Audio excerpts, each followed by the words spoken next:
kita mengusung tema di sini adalah meraih asa dengan menjaga persatuan dan kesatuan. Inilah yang menjadi polemik dan akhirnya menjadi pembelahan di antara anak bangsa. Bagaimana Pak Kiflan, Pak Samsul Jalal, Pak Akang Zainuddin, Bang Amir Hamzah juga, mereka berjuang semua dengan fakta masing-masing. Kalau Bang Amir kita tahu dia pengamat 3 zaman nih, mulai dari aktivis PII ya Bang, PII bersama Pak Kiflan, kemudian lanjut sekarang sampai pengamat intelijen dan geopolitik. Kemudian kita mengambil subtemanya, mampukah Prabowo mengembalikan Indonesia sesuai amanah para pemerintah daerah? Nah ini menyangkut kondisi dan situasional Indonesia saat ini. Jadi alangkah baiknya kita mendengarkan paparan dan ulasan-ulasan dari para sesepuh kita, para tokoh kita, agar kita bisa menyemangati apa yang mereka sampaikan nanti, gitu kan, untuk menjadi Indonesia lebih baik. Mumpung Prabowo nih, kita kritisi, ya kan, kritisi semua kebijakannya, baik itu kebijakan politik, baik itu hukum dan lain sebagainya lah. Nanti mungkin ini sahabat-sahabatnya juga Pak Prabowo, gitu kan, paling tidak bukannya mengkritisi serampangan, cuma kita sebagai rakyat pengen memberikan sumbangsi, baik itu pemikiran atau usulan dan lain sebagainya. Nanti akan ada rekomendasi dari setiap sesi-sesi, akan kami buatkan rekomendasi usulan yang mungkin insya Allah akan disampaikan oleh tokoh-tokoh kita nanti langsung ke presiden kita. Baik, untuk yang pertama kami berikan waktu dan tempat kepada Dewan Pembina kami, Majen Akang Zainuddin, untuk menyampaikan sepatah dua patah kata sekaligus arahannya. Terima kasih. Silakan.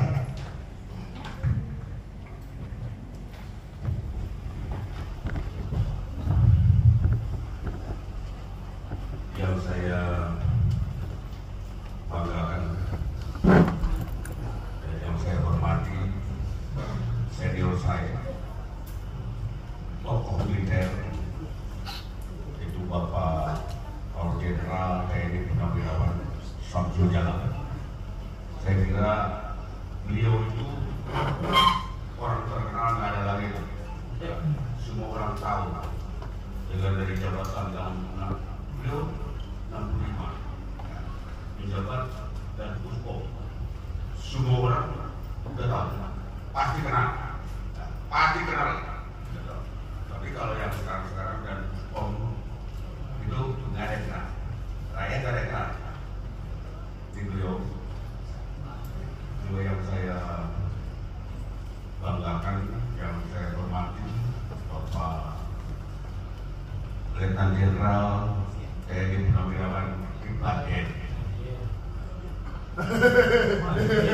Oh, Bajen.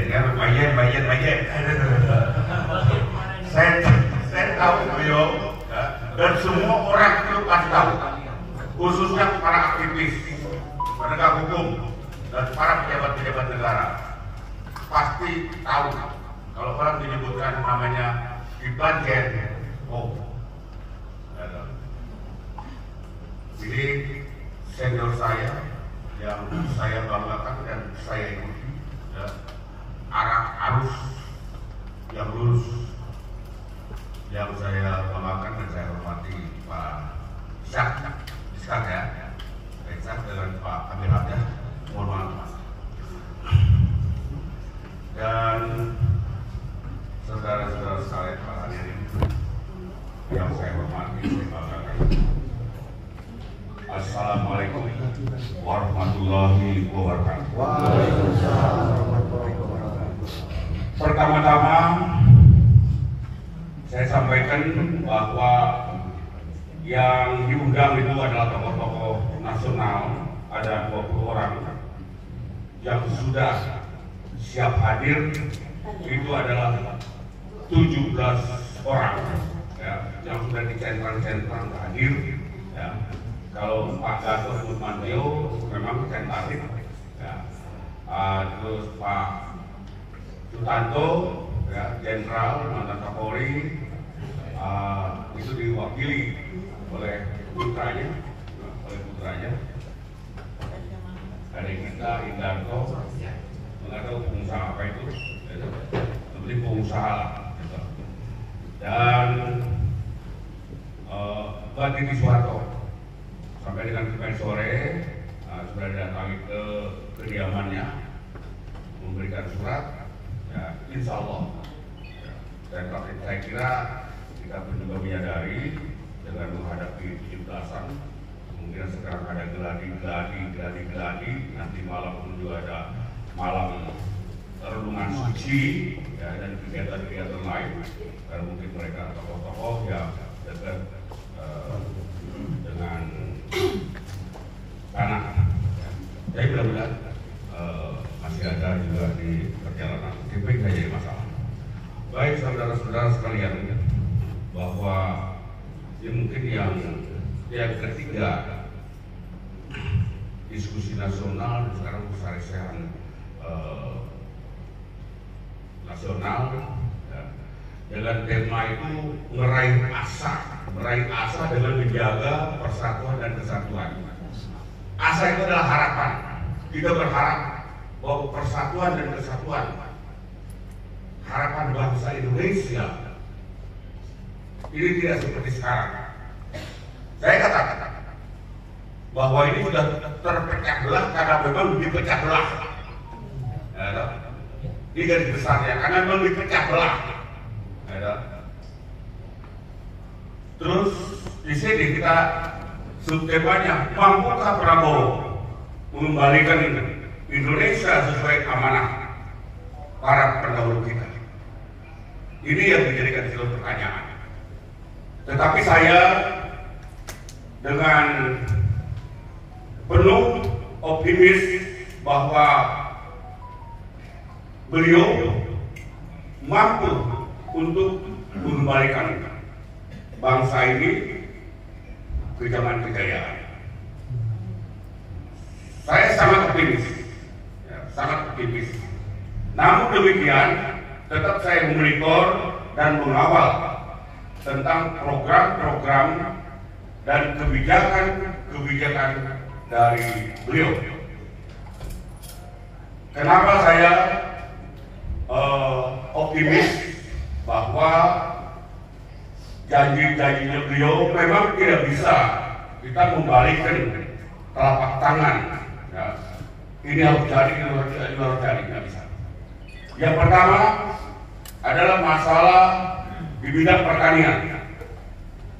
Di bidang pertanian dalam waktu 5 bulan, ya, saya memonitor saja dan terus kebetulan Menteri Pertaniannya juga sangat bagus dan orang kerja tidak menunggu 4 sampai dengan 5 tahun, tetapi dalam waktu 5 bulan sudah ada hasilnya, khususnya di bidang pangan. Untuk padi itu dipertanggungjawabkan kepada TNI Angkatan Darat, untuk jagung dipertanggungjawabkan kepada kepolisian. Nah ini jajaran jenderal-jenderal semua yang ada di Polda semuanya bekerja, ya. Untuk yang padi, Kepala Staf Angkatan Darat, kalau saya telepon lagi di Garut, lagi di Jawa Timur, lagi di Sukabumi, dan hasilnya alhamdulillah. Kenapa demikian? Walaupun masih belum bisa dirasakan secara menyeluruh itu permasalahan pangan. Waktu sebelum beliau menjadi presiden, ini sangat-sangat memprihatinkan di bidang masalah pertanian. Para petani-petani kita itu semuanya mengeluh, ya, mengeluh. Bahkan saya katakan menderita. Kenapa? Coba aja, mereka mempunyai lahan pertanian atau mereka bekerja bertani. Tetapi waktu itu, ya, sulit para petani itu untuk mendapatkan benih padi, benih jagung.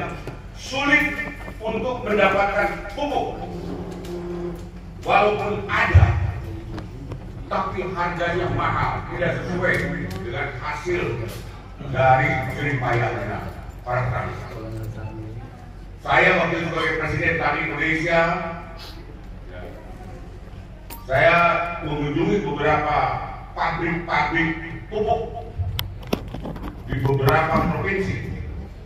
Itu sangat bertumpuk sekali, sangat banyak sekali. Yang di Kerawang, yang di Cirebon saja, terus yang di Bekasi mampu untuk mensuplai seluruh wilayah nasional. Saya katakan, kenapa ini kamu kok pupuknya banyak ini? Kenapa? Sulit Pak. Tolonglah Pak, tolonglah Pak. Jual aja. Nggak bisa Pak. Permasalahannya apa? Izin edarnya tidak ada, izin edar. Karena saya masih punya kelompok-kelompok tani di beberapa wilayah, kemudian jualnya ke saya, ya. Jual ke saya, tapi kita kerjasama. Berikan, saya memerlukan di Jawa Timur, Jawa Tengah, yang ada di Palu, yang ada di Sumatera Selatan, kerja berikan. Nanti dari hasil pertaniannya kita bayar. Terus izin edarnya nggak usah ada izin edar, saya yang minta. Hanya izin edar saja. Ya. Pupuk aja pupuk kita harus import, ini banyak. Mereka dulu besar. Yang di Kerawang itu 42 hektar. Belum. Mereka dulu bisa tutup. Dia harus bayar karyawannya, dia harus pemeliharaan kantor, gudang, mesin, ya. Terus tapi dia harus terus berproduksi, tetapi tidak ada hasilnya untuk keluar. Itu masalahnya. Ini sangat disayangkan. Dan sekarang ini tidak muncul kembali pupuk itu tidak ada, atau pupuk mahal, belum saya mendapatkan berita lagi dari situ.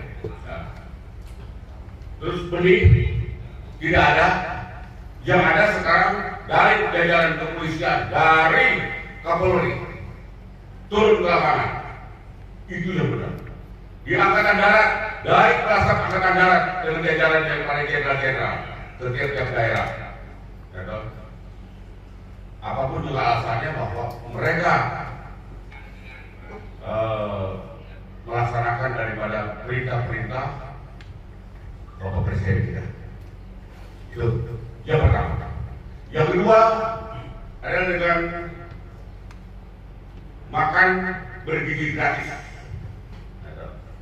Ini kan semuanya sebetulnya secara umum adalah untuk anak-anak sekolah.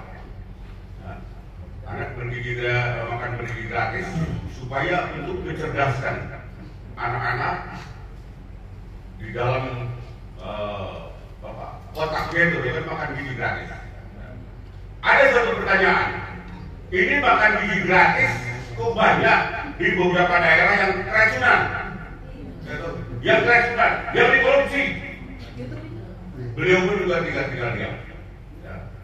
Dengan banyaknya digelontorkan duit negara untuk makan gizi gratis, itu boleh tahu. Ya. Manusia-manusia, para pejabat-pejabat di MBG ini atau di BGN ini. Ya. Terus gimana dengan ada keracunan di situ? Ya. Tetapi semuanya akan menyalahkan, yang ada di berita itu yang menyalahkan presiden. Maka bagi gratis untuk korupsi ini dan lain sebagainya, bahkan bukan untuk mencerdaskan, tapi membunuh. Nah, ini dari bahasa-bahasa. Jadi saya bilang waspadai, makan bagi gratis. Ada orang-orang tertentu yang mau mengambil keuntungan, ya. Dan orang di BKN pun juga ada yang bermain. Kalau sampai ada keracunan di situ di tempat saya banyak di Cianjur aja, saya lihat ya, keracunan karena apa? Ya. Ini orang-orang intelijen itu harus kerja, adalah intelijen dari negara, BIN, Bagis, Kodim, Koramil, Polsek, dan lain sebagainya. Kalau mau, siapa yang mengelola ini? Ya. Apakah memang yang ingin membantu pemerintah melaksanakan program dari Bapak Presiden atau gampang untuk menjatuhkan program pemerintah? Ya. Ini yang diwaspadai. Ya. Siapa-siapa yang punya dapur ini? Jadi saya juga hanya menyarankan orang-orang intelijen kita ini harus bekerja sesuai dengan tupoksinya. Terus saya meyakini kembali masalah penegakan hukum. Udah lihat kan? Memang beliau tidak bisa semuanya, gitu kan? Hanya yang besar-besar saja. Ya, penegakan hukum. Kemarin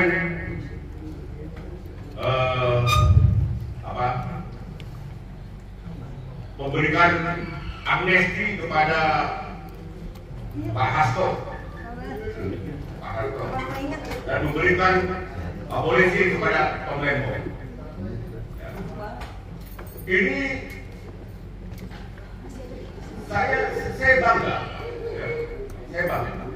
Dia tidak sepertinya mereka untuk dihukum. Kenapa?